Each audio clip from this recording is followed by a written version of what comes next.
Come. Today I want to tell you the story of a little boy named Gopi. Gopi studied in the 5th standard at a small government school in a village in Karnataka. Every afternoon, after the final school bell rang, the children would run out of their classrooms like birds flying out of a cage. Some rushed home to play, some walked with their friends. But Gopi always stopped for a while at the school playground. You know why? Because that's where the older boys played kabaddi. He could stand there for hours watching them raid, tackle, and fall in the red mud. Every time someone shouted, Kabaddi, Kabaddi, Gopi's eyes would light up. He dreamed of becoming one of them someday. One evening, just before everyone went home, the PT master blew his whistle. Everyone, come here! All the children gathered around him. I have some good news, he said with a smile. Next month, our school will participate in the district kabaddi tournament. The children clapped with excitement. Gopi could hardly stand still. His heart was beating so fast that it felt like he was already playing the match. Then the PT master raised his hand. But remember one thing. The playground became quiet. Only students who bring kabaddi safety guards will be allowed to play. Some children smiled. They knew their parents would buy them, but Gopi's smile slowly disappeared. He quietly looked down at his knees. He knew things were different at home. As the sun began to set, Gopi walked home along the dusty village road. Near the bus stand sat his mother, Shanti. Every day she sold flower garlands. From early morning until evening, she sat there, smiling at customers even when her back hurt and her legs ached. Life had never been easy for her.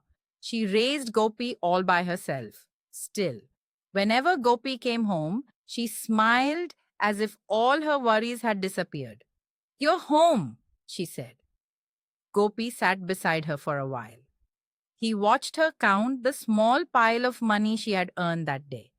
After a few moments, he gathered the courage to ask, Amma, our school is playing a kabaddi tournament? Her face brightened. That's wonderful. I want to play. You should. I need safety guards. For a moment, Shanti didn't say anything. She looked at the money in her hands. Then she looked at her son. If I had enough money, I would buy them for you today. But this money is for our house rent. And tomorrow, we have to buy rice. I don't have anything left. Gopi nodded. He didn't complain. He knew his mother was telling the truth. That night, while everyone in the village slept peacefully, Gopi lay awake. He kept thinking about the tournament. He thought about the playground. He thought about his mother's tired face. And then an idea came into his mind. The very next morning, before the sun had even risen, Gopi took his old bicycle and rode to the newspaper shop. The old newspaper seller looked at him and smiled. Gopi, what are you doing here so early? Gopi stood straight and said, Anna, I want to deliver newspapers. The old man looked surprised. You? Yes. Why? I want to earn some money. The old man looked at the little boy for a few seconds. Then he smiled. All right, come every morning. I'll give you newspapers to deliver. From the next day onwards, Gopi woke up before everyone else in the village. While others were still sleeping, he rode through empty streets delivering newspapers from house to house. Some mornings it was cold. Some mornings it rained. Sometimes dogs chased his bicycle. Sometimes he reached school tired, but he never stopped. One day became 5. 5 became 10. 10 became 20. Before he realized it, 30 days had passed. That evening, the newspaper seller called him. Gopi, you've worked honestly. This is your salary. He placed a 500 rupee note into Gopi's hand. Gopi had never held so much money before. His hands trembled with happiness. He thanked the old man and ran as fast as he could to the sports shop. There, hanging on the wall, were the Kabaddi safety guards. He picked them up carefully, paid the shopkeeper, placed the safety guards and the remaining money safely inside a small cloth pouch. Then he happily started walking home. His dream had finally come true. But sometimes life has its own plans. The market was crowded. People walked in every direction. Some bumped into him, some rushed past him. Without noticing, someone quietly stole the little cloth pouch from Gopi. By the time he reached home, it was gone.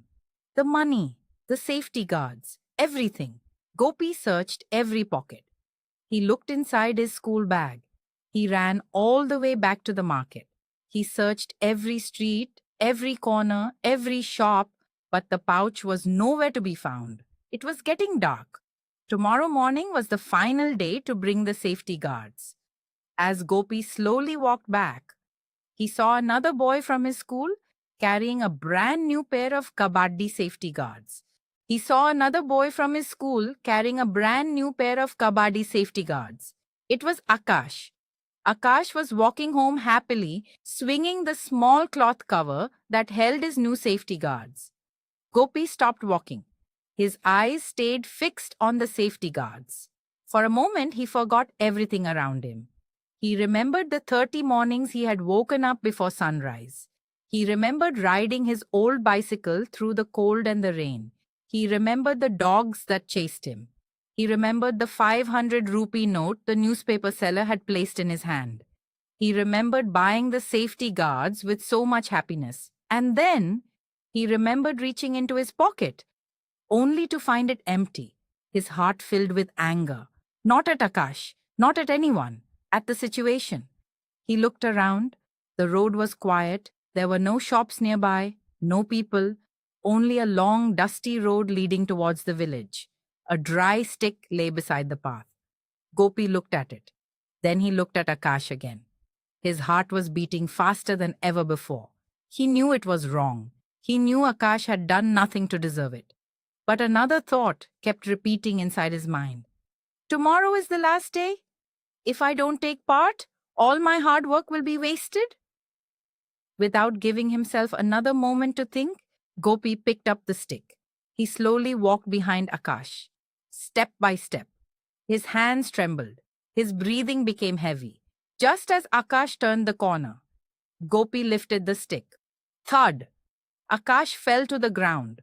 The cloth cover slipped from his hand. For a second, Gopi stood frozen. He had never hurt anyone before. He looked at Akash. He looked at the safety guards. Then, before anyone could come, he picked up the cloth cover and ran. He ran faster than he had ever run in his life. Not because he had won, but because he was afraid. Afraid someone had seen him. Afraid Akash would recognize him. Afraid of what he had just done.